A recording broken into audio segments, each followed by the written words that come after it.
Imos con información deportiva. Fin de semana marcada polas derrotas na segunda futcal. Tan só o Artes conseguiu acadar unha vitoria contra o Sporting Lampón nunha xornada na que o resto de equipos sumaron entre pouco e nada. O Taragoña segue sendo un dos equipos máis sólidos da clasificación, malia a derrota desta fin de semana fronte ao Luaña. O encontro púxoselle costa arriba cedo aos rianxeiros tras o gol visitante no minuto 17. Aínda que resistiron ben na primeira metade, o partido complicouse tras o descanso, co segundo tanto do Luaña nos primeiros minutos da reanudación. Os visitantes souberon manter a vantaxe ata o final, pechando o choque cun 0-2. O Atlético Oleiros, cuarto clasificado inmediatamente por detrás do Taragoña, non pasou do empate frente ao Esclavitud. A primeira metade estivo marcada pola igualdade e a falta de ocasións claras, chegando ao descanso sen goles. Xa na segunda parte, o encontro gañou intensidade e foi o Esclavitud quen golpeou primeiro cun tanto nos últimos minutos.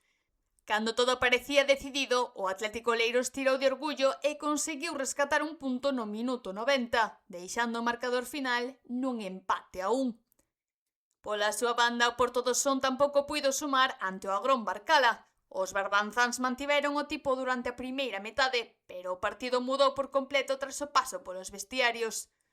O partido decidiuse na reanudación co dominio visitante e o protagonismo de Julián Leis, autor dos goles que selaron o 0-3.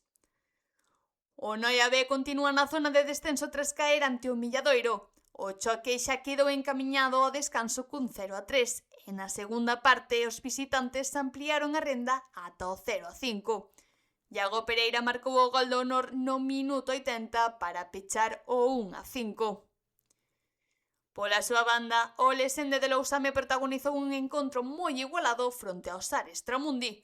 Os dous conxuntos ofreceron un duelo moi igualado con alternativas e goles en ambas áreas, que rematou nun xusto empate a 2.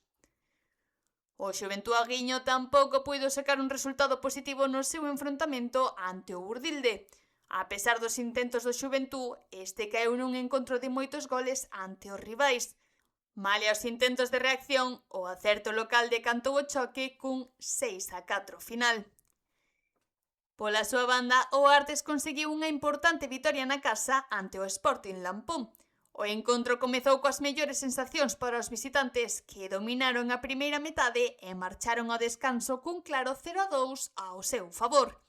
Porén, na reanudación, o conxunto local saíu con outra enerxía e conseguiu darlle a volta ao marcador con 3 tantos que pecharon cun traballado 3-2 favorable ao Artes.